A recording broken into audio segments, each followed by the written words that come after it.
Ce matin, j'aimerais parler de prière. Avec une question d'abord, qu'est-ce qui vous encourage le plus dans la prière? Alors c'est à vous de répondre. Qu'est-ce qui vous encourage le plus dans la prière? Les réponses, les exaucements, la relation avec le Seigneur, l'écoute des paroles, le Saint-Esprit. Comment prier sans le Saint-Esprit? Qu'est-ce qui vous encourage le plus dans la prière? Est-ce qu'il y a un verset qui vous encourage le plus? Ésaïe 54, 2. Un autre verset qui vous encourage à prier. C'est vrai qu'il y a beaucoup de versets qui peuvent nous encourager dans la prière. Moi, ce qui m'encourage le plus, il n'y a rien qui m'encourage le plus que de savoir que Jésus, c'est l'intercesseur. Il est à la droite du Père. En ce moment, il prie pour l'église de Martigny. Il prie pour l'ensemble de l'humanité. Jésus, il est à la droite de Dieu, il intercède pour nous. Moi, ça m'encourage énormément. Et il y a aussi ce texte de Romains 8, où on voit que Jésus est à la droite du Père, mais juste avant, dans Romains 8, on voit que l'Esprit intercède en nous. Paul, le super apôtre, il dit « Nous ne savons pas comment il faut prier. » Le super apôtre. Et il dit « L'Esprit nous aide. » Et moi, l'idée de savoir que Jésus est à la droite du Père, que Jésus est en moi par le Saint-Esprit, ça m'encourage énormément. Dès que je commence à prier, je sais que Jésus prie déjà. Et quand j'arrête de prier, Jésus prie encore. Et moi, il n'y a rien qui m'encourage plus de savoir que Jésus, c'est l'intercesseur qui est sans cesse en train de prier. Et vous voyez, dans Jean 16, 33, par exemple, il dit « Vous aurez des tribulations dans le monde ». C'est le dernier verset de Jean 16. « Vous aurez des tribulations dans le monde ». Et qu'est-ce qu'il est dit au premier verset du chapitre 17 ? Jésus, ayant ainsi parlé, leva les yeux au ciel. Donc, vous voyez, il dit « Vous aurez des problèmes ». Vous aurez des problèmes à Martigny, dans le Val-de-Bagne ou à Sion, je ne sais où. Vous aurez des problèmes, mais Jésus lève les yeux au ciel et prie pour nous. Jean 17, cette prière extraordinaire qui nous est rappelée. Donc Jésus prie sans cesse, il prie avec nous, il prie en nous, il prie avant nous, il prie après nous, il est toujours en prière. Et moi, ça m'encourage énormément.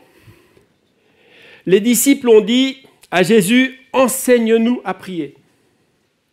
Enseigne-nous à prier, parce qu'ils ont vu Jésus prier, ils ont entendu Jésus prier, et ils ont dit, mais Jésus, enseigne-nous à prier. Et c'est intéressant de voir comment les disciples ont appris de Jésus comment prier. Et je donnerai un seul exemple. Les disciples ont appris de Jésus comment prier. Et il y a ce si bel exemple dans les Actes des Apôtres où on voit Étienne prier. Et quand vous comparez les prières de Jésus à la croix et les prières d'Étienne alors qu'il est persécuté, qu'on le frappe, qu'on le met à mort, il prie comme Jésus. Il dit « Seigneur Jésus, reçois mon esprit ». Jésus a dit la même chose sur la croix. Et Étienne dit « Ne leur demande pas compte de ce péché ». Et Jésus avait dit « Père, pardonne-leur, ils ne savent ce qu'ils font ». Donc on voit vraiment que les disciples ont écouté Jésus et ils ont appris de Jésus comment prier. Que dit Jésus dans ses prières? Alors on pourrait faire une étude de toutes les prières de Jésus dans la Bible. En tout cas, ce qui est sûr, c'est qu'il prie pour nous. Par exemple, si tu te sens faible, tu peux te souvenir de ce que Jésus a dit à Pierre. Il a dit « J'ai prié pour toi pour que tu ne perdes pas la foi ». Donc Jésus prie vraiment pour les forts et les faibles. Il prie pour chacun de nous.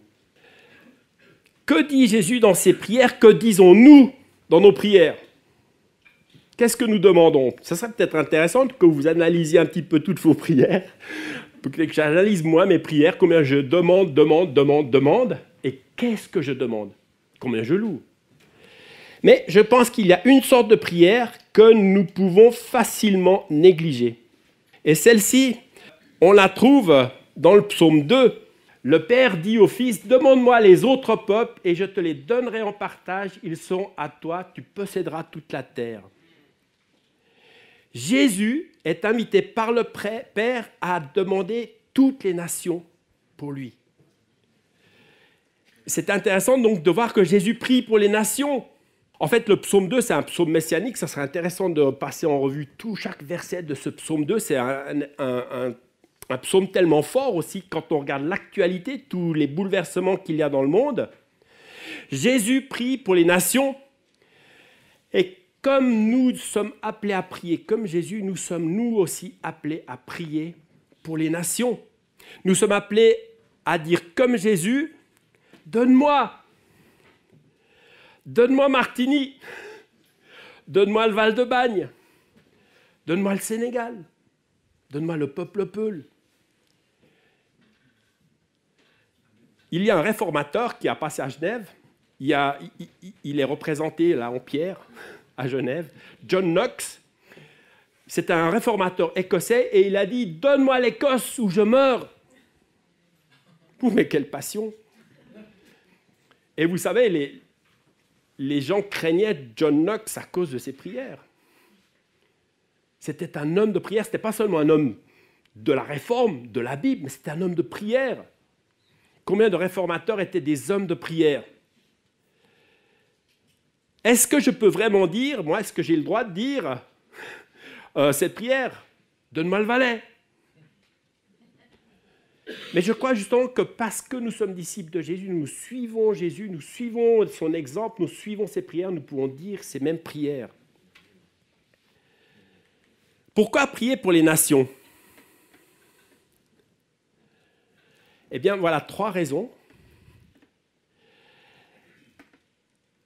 Le monde est vraiment perdu et il y a vraiment un seul sauveur.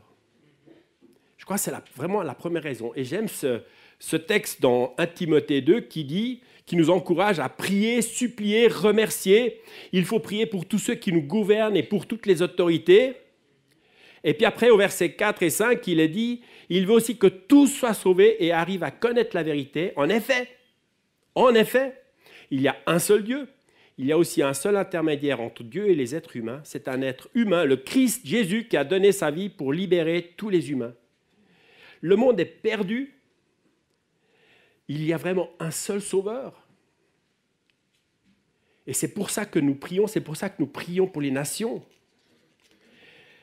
Il y a aussi ce verset dans Ésaïe 53 qui dit que Jésus, il intercède pour les coupables. En ce moment, il intercède pour les coupables. Vous pouvez imaginer toutes sortes de coupables. Il intercède pour ces coupables. Ésaïe 53, 12. Une autre raison pour laquelle nous sommes appelés à prier, c'est que la moisson est grande et il y a peu d'ouvriers. Et quand on sait que la moisson est grande, on ne va pas premièrement partir. Il faut partir. Il faut partir en mission. Il faut partir au-delà du Valais. Mais la première chose à faire, c'est de prier. La moisson est abondante. Priez donc le maître de la moisson. Quel est l'état de la moisson? Et il y a un missiologue qui a fait beaucoup de recherches. Pendant des décennies, il a fait plein de cartes, il a fait plein de recherches, plein de statistiques, et il a fait une recherche pour savoir mais à quoi va ressembler le monde si nous continuons de travailler comme nous le faisons, à quoi va ressembler le monde en 2050. 2050, ce n'est pas tellement loin. Hein. Et il a regardé à quoi ressemblait le monde évangélique en 1900, et ça c'est une carte du monde évangélique, donc plus c'est sombre, moins il y a d'évangéliques. Ça c'est le monde évangélique en 1960, donc on peut se réjouir des progrès de l'évangile. Ça c'est le monde évangélique en 2000, vous voyez que l'Amérique latine devient beaucoup plus claire, l'Afrique subsaharienne aussi. Mais à quoi va ressembler le monde en 2050 si nous continuons de travailler comme nous le faisons?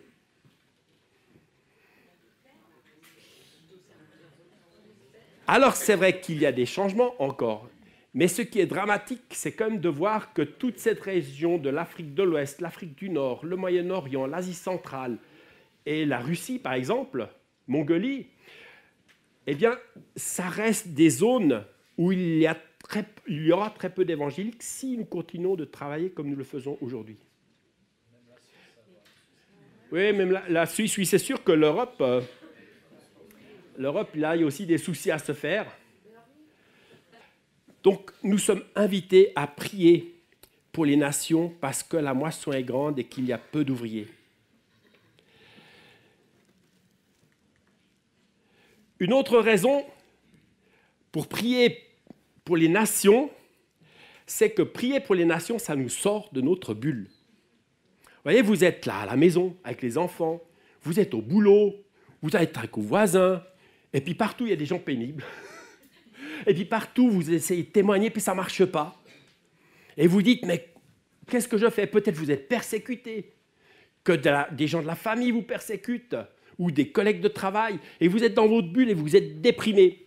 Ce qui nous a frappé au Sénégal, le Sénégal, c'est 95% de musulmans, et puis la position officielle du gouvernement, c'est la tolérance. Donc vous avez le droit d'entrer au Sénégal avec un visa de missionnaire, vous pouvez construire des églises, mais vous voyez, il y a le gouvernement, mais il y a les familles. Et quand un enfant, un adolescent, un adulte, homme ou femme, se convertit, se tourne vers Jésus, eh bien, tout à coup, vous pouvez avoir toute la tolérance prônée par le gouvernement, il y aura la persécution à la maison. Donc au Sénégal, nous avons rencontré beaucoup de chrétiens seuls, qui se sentaient opprimés, oppressés, pas seulement par la famille, mais des fois par les gens de leur classe d'âge, par la société, ils n'avaient plus de boulot. Et chaque fois qu'à ces chrétiens, on leur donnait un bulletin de nouvelles de l'Église persécutée, chaque fois, ils étaient motivés. Pourquoi? Parce qu'ils se sont dit, je ne suis pas seul dans mes combats.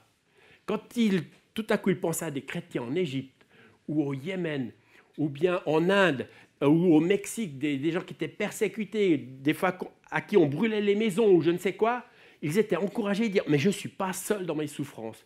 Quand nous prions pour les nations, on sort de notre bulle.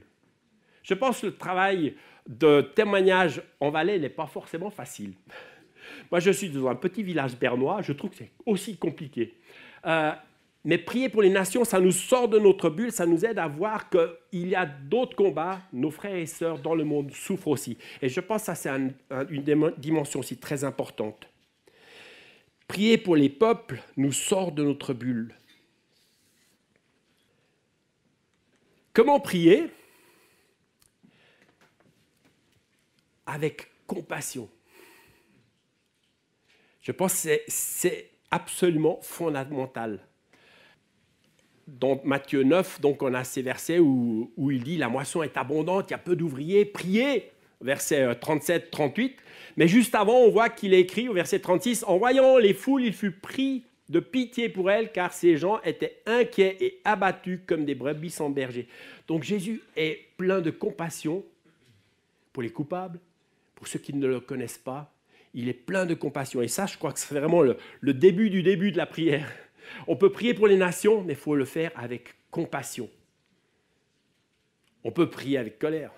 On est fâché avec des gens, et puis on peut prier avec colère. C'est pas mauvais. Il faut aussi déverser notre cœur, mais à quelque part, il faut savoir prier avec compassion. Avec compassion et en s'organisant en faveur de la prière. Lors de mon premier voyage en Afrique, au Bénin, je suis tombé sur un petit livre, et puis j'ai commencé à regarder un peu ce qui était dit, et je suis tombé sur cette citation d'un monsieur Wilfred Menault, un homme du réveil du siècle passé, ou du siècle même d'avant, là. Il y avait un livre « Silence et prière ». Et il dit que la prière nous apparaisse tellement belle qu'il vaille la peine de s'y préparer, de s'orienter dans sa direction, de s'organiser, pour ainsi dire, en sa faveur. S'organiser en faveur de la prière. Alors on peut se poser la question, est-ce que c'est biblique de s'organiser en vue de la prière? Est-ce qu'on peut mettre de l'organisation dans la prière? Alors qu'on met de l'organisation dans le culte, dans le programme de l'Église, oui, il faut un peu d'organisation, il faut de la comptabilité. Mais dans la prière, est-ce qu'on doit s'organiser en vue de la prière? Est-ce biblique? Et là, j'aimerais prendre un exemple dans la vie de Daniel. Daniel est un personnage extraordinaire. Vous pouvez étudier la vie de prière de Daniel. Et si vous regardez, par exemple, au chapitre 2, tout à coup, il y a une menace de mort. Et que fait Daniel? Daniel et ses compagnons, tout à coup, ils se mettent à prier. Il n'y a rien d'organisé. Simplement, il y a des circonstances externes qui font qu'ils sont menacés de mort. Daniel 2, vous pouvez lire tout le chapitre. Mais c'est intéressant de voir que Daniel, tout à coup, subitement, il prie. il ne s'est pas organisé en vue de la prière. Il a simplement prié parce qu'il y avait soudain un besoin. Et nous aussi, on est dans beaucoup de situations où finalement, tout à coup, on prie parce qu'il y a une situation, une crise. Dans un bureau, au boulot, dans la famille. Mais Daniel avait aussi un rythme de prière. Il a été menacé de mort à cause de son rythme de prière. Dans Daniel 6, on voit que 3 fois par jour, Daniel priait. Et puis après, il y a des malins qui se sont dit « Ah, Daniel, là, il est tellement fidèle, on ne peut rien trouver à lui reprocher. » Donc, ils ont dit « Voilà, on va faire un décret que c'est interdit de prier quelqu'un d'autre. » En fait, il n'avait pas le droit de prier Dieu. Mais lui, il a dit bah, « Moi, j'ai mon habitude, j'ai mon rythme. Je me suis organisé pour prier 3 fois par jour mon Dieu. » Et puis, il a continué. Donc Daniel était un homme organisé. Il savait à la fois prier d'une manière organisée et improvisée. Et je pense que pour nous, c'est pareil. Il faut qu'on sache improviser des prières, spontanément prier. Tout à coup, vous voyez une ambulance sur l'autoroute. Et je prie pour cette personne. Est-ce que cette personne est en danger de mort? Est-ce qu'elle va mourir? Donc tout à coup, on prie peut-être pour quelqu'un qui a un accident. Mais on peut aussi s'organiser, venir chaque lundi soir à la prière. On peut s'organiser en vue de la prière. Prière spontanée ou planifiée, improvisée ou méthodique, je crois qu'il faut des deux. Alors comment prier pour les nations d'une manière organisée? On pourrait passer un petit temps de débat, peut-être ça sera bon pour demain soir. Que faites-vous pour organiser, orienter, structurer votre prière pour la moisson, pour la mission? Qu'est-ce que vous faites pour structurer vos temps de prière? Alors moi j'ai des trucs. Chaque matin, je mets en marche mon téléphone. Des fois, ça peut être risqué, parce que des fois, on ouvre le téléphone et puis on ne prie plus. Mais moi, j'ai une application qui s'appelle Joshua Project. Et puis, chaque jour, on peut prier pour un peuple non atteint. Ce matin, c'est les Juifs de Suisse. Alors, c'est traduit de l'anglais, donc ce n'est pas toujours très correct. Et puis là, les informations que j'ai lues ne sont pas très correctes non plus, parce qu'ils disent que parmi les 16 000 Juifs de Suisse, il n'y a pas de convertis. Alors que nous, on a un collègue, Steven et Deborah, qui sont près de Nyon, qui sont juifs et convertis. Donc les informations ne sont pas forcément justes, mais elles nous poussent en tout cas à prier. Et des fois, le français est mauvais dans cette application, mais on peut quand même prier. Et moi, chaque jour, je prie pour un peuple non atteint. Et je pense que c'est vraiment motivant de savoir que, oui, ailleurs, il y a de grands défis. Et il faut prier parce qu'il y a des fois très peu d'ouvriers parmi certains peuples. On peut prier qu'on soit grands-parents, ou qu'on soit parents, ou qu'on ait 6 ou 12 ans. Il y avait une de nos collègues, Jill Johnston, dont le célèbre mari avait écrit plusieurs éditions du livre Flash sur le monde, qui couvre le monde entier, tous les pays du monde, avec des sujets de prière du monde entier. Donc son épouse, elle travaillait parmi les enfants, et elle encourageait les enfants à prier pour la mission. Donc elle a rédigé toutes sortes de matériel pour pouvoir encourager les enfants à prier. Et dans ce processus, elle était en train d'écrire un livre. Ça, c'est la dernière version qui a été revue plusieurs fois par d'autres collègues. Elle était en train d'écrire un livre, et puis un beau jour, l'Albanie, ils avaient prié pour le pays de l'Albanie s'est ouverte. Tout à coup, Enver Hoxha a été renversé, le pays s'est ouvert, et puis les enfants se sont écriés « Ah, nous pourrons changer le monde !» Alors, Jill Johnson a aussi dû réécrire ce qu'elle avait écrit sur l'Albanie, puisque c'était le premier sujet du livre, et elle a dû réécrire son livre. Mais voilà, les enfants peuvent changer le monde. Et c'était vraiment pour eux un encouragement pour ces enfants de voir que oui, ils avaient prié pour l'Albanie et il y a eu des changements. Alors Ursula, elle utilisait ce livre depuis longtemps avec des enfants de l'école du dimanche au Sénégal ou en Suisse. Et puis, depuis longtemps, elle aurait aimé que ce livre soit traduit. Donc il y a eu différentes éditions en anglais, différentes éditions qui ont été traduites en allemand. Et puis tout à coup, elle reçoit un coup de fil d'une Française qui dit « Ah, mais ce livre est sorti en allemand, est-ce qu'on ne pourrait pas le traduire en français ?» Donc voilà, il est traduit maintenant en français, mais c'est un bon outil pour pouvoir prier pour les nations. Alors, il n'y a pas toutes les nations, hein. Vous avez par exemple les Minangkabau, l'Irak, vous avez l'Inde, vous avez la Grèce. Mais en tout cas, c'est un des outils qu'on peut utiliser vraiment pour prier pour les nations. En tout cas, l'Albanie a été transformée par la prière et nous pouvons transformer d'autres pays par la prière. Et moi, j'encourage vraiment l'Église à acheter ce livre pour qu'il y ait une nouvelle génération de missionnaires qui se lèvent. Ouais, j'ai l'impression que depuis les années 90, 2000, la Suisse romande s'est endormie au niveau missionnaire. Mais si aujourd'hui nous faisons prier des enfants de 6 ans, 12 ans, je pense qu'une nouvelle génération de missionnaires va se lever et c'est ma prière que ce livre suscite de nouvelles vocations. Alors, dans ces pages, il y a par exemple l'Afghanistan.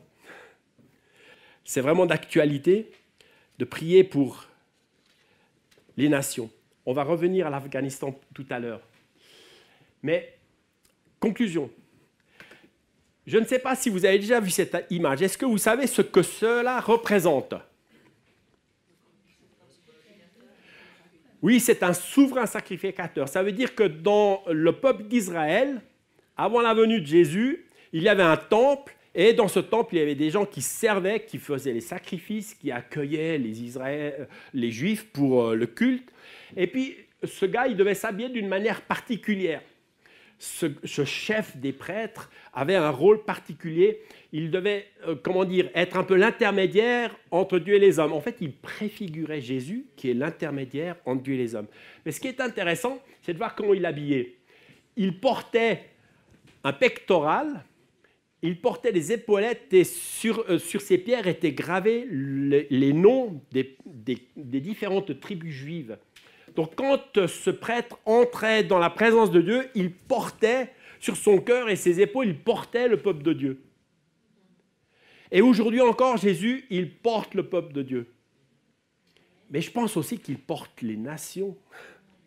Je pense qu'aujourd'hui, j'imagine que les nations sont gravées sur ce pectoral, que Jésus les porte sur son cœur et ses épaules.